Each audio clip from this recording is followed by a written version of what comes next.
makita ko ang kaapihan ng aking mga kababayan at ang pagwawasak ng banal na lungsod. Maghahalukit na lamang ba ako? Samantalang ganito ang ginagawa ng kaaway sa lungsod at sa templo, ang salita ng Diyos. Salamat sa Diyos. Ito yung nais na iparating sa atin, no? Paging tapat tayo sa anumang bagay, sa salita, sa gawa, no? Dapat parehas.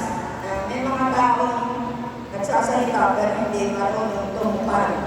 Na dapat, bibitawan mo ang salita, ganyan kaya mong tumapin. Kung hindi mo kaya, magsalita ka ng totoo. Hindi mo kaya. Yan po ang gusto ng Diyos. Kahit sa Diyos, kumapila ka sa Kanya, pakikinggan ka niya. Sabihin mo sa Kanya ang totoo, kung bakit hindi mo maganda, yung pinagagawa sa iyo. At ang Diyos ay tutulong sa atin. Ang pagiging tapat, hindi madali. Hirap din. Kasi walang makakatiyak sa atin kasi ang tapat, kundi ang Diyos lang. Kaya sa sarili natin, akala mo kapagdanan, pero may mapapala. Kasi tumayo may mata, nakakakita. Ngunit bulat pala, nabilin ang kanyang tinatama. Kasi akala niya tama ang kanyang ginagawa, pero mali pala. At ang hero na anong harap mo, yung mga tao sa paligid. Kaya nga kung minsan, hindi natin kaya matanggap kung ano yung sasabihin ng kapwa natin sa atin. Dapat matanggap natin, maaari naman natin mabago. Kung ano may nakikita nilang mali, maaari ka naman mga tuwiran sa kanila. Conforme sa sitwasyon. Kaya nais na Panginoon sa atin na namaglingkod tayo, huwag natin sayangin ang paglilingkod natin sa Panginoon. Kapag kasi kinakakilala ka na, kinikilala ka na, dumarating na rin ang kayabangan. Lahat naman tayo, nayayabang, kahit din ako. Magdato tayo sa kapag na yung ego mo, malas tayo. Pero dapat, marunong kami tumaga at tumaga. Kung lang naman ang kailangan natin, lagi natin nagsasalita tayo sa iba. Pero yung aking sarili, hinihiwalay natin. Kasama ko tayo doon. Kaya preaching, hindi pwede kayo. Hindi nangangaral ka na. Kaya pag sinabing sharing na. Huwag mo kayo mangangaral. Dapat doon, sumunod kayo. Iba mo ang sharing. Iba ang pangangaral. Iba yung preaching. Ang preaching mo, hindi ka nangangaral sa tao. Nagpapaliwanag ka sa salita ng Diyos at sa mga pananaw mo. Ang nangangaral ka sa kapwa mo, ganun ka dapat natin gawin. Yan ang pangangaral. Hindi po ba kaya pag nagpupuri ka lang. Sabihin mo lang kapag ang ginawa sa iyo ng Diyos, kung nangangaral. Kasi marami na nagpupuri, nangangaral. Marami ko narinig, dapat po tayo sumunod. Huwag mo nang pagkitingan, dapat tayo magbago. Ang pagpupuri, ito po lang sa lahat ginawa sa atin ng Diyos. Ako nagpupuri, nagpapasalamat, mabuhay yung araw, gano'n.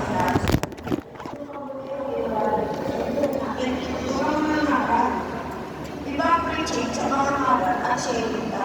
Iba po yan, indireksyon ka dapat. Sabi nga, hindi tayo nakapag-aral. Pero nagsisikap tayo mag-aral sa sariling paraan. Hindi ako pumapasok sa mga theologian na katulad ng iba, sa mga liberty, sa mga pasta, mga pa sila. Pero sa tingin ko, wala na silang natutunan. Amen? Ang experience, by faith, mas mahalaga nga sabi nga yung pare sa akin, ito, by experience din. Sa totoo naman, kasi yung experience ang magtuturo sa'yo para maging mabuting tao ka, maging matuwid ka. Amen? Pero kailangan din natin mag-aral, magbasa, ng Biblia. Totoo yung sinabi din ng nila, kapag tayo, sisinuhin ka. Kami o na nasubukan namin yan, nang bago pa kami, binanong kami. Dahil na doon sa simbahan. Dapat nag-aaral kayo doon sa simbahan. Yung pinagsalamento, yung mga ganito, sa pumutos, dapat alam nila. Dapat sila tinanong din. Pag kayo mga katoliko kayo, bakit? Yung pananamin nyo, hindi kayo born again Christian.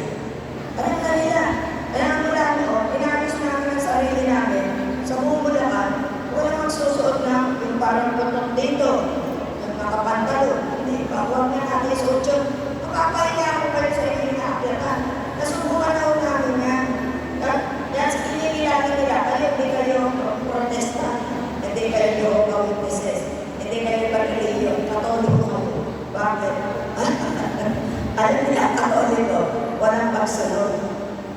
Dahil kami, pag-aari namin, nakapalda kami. Kung ako nga, galing sa tindahan, nakasyon, nagpapalda po ako, nagbibihis ako, nag-aalo ako.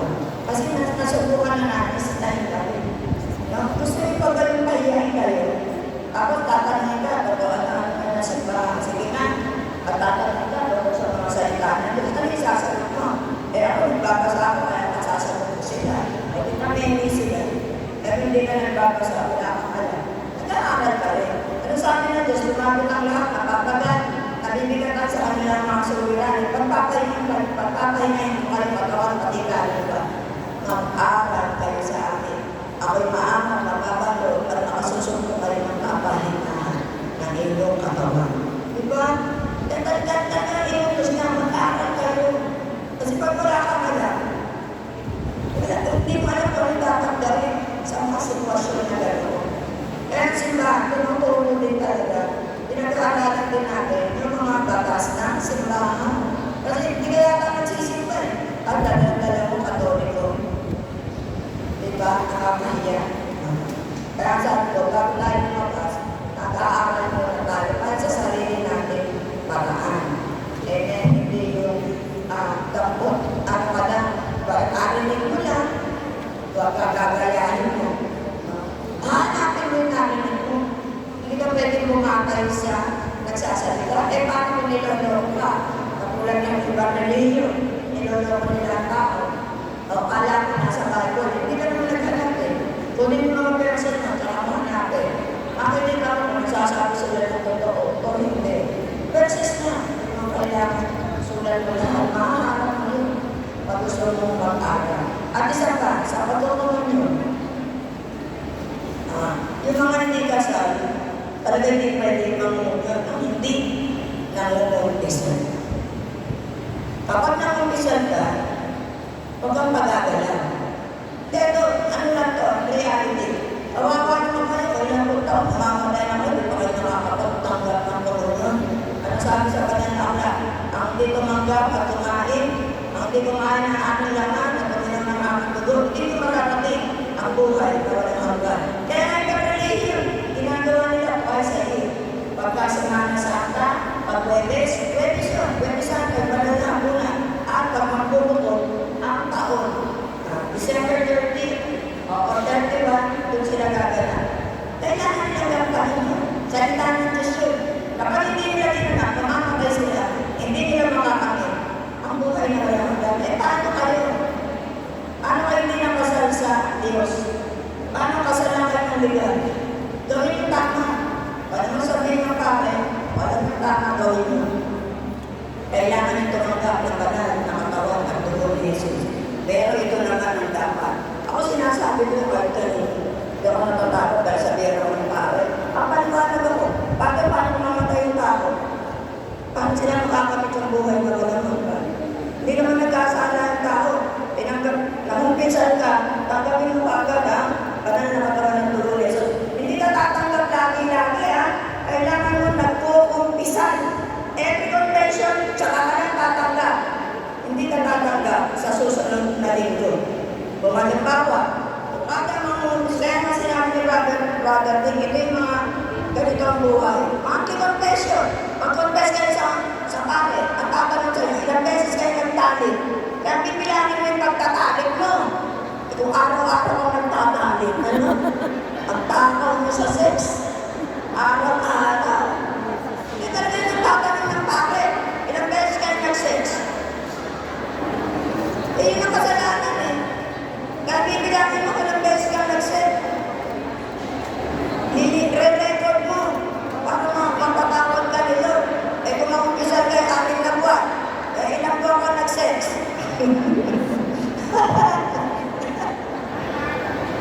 It is true. Kasi nung nagdala ng tao kay Bishop, at ilang beses kayo nag-sex?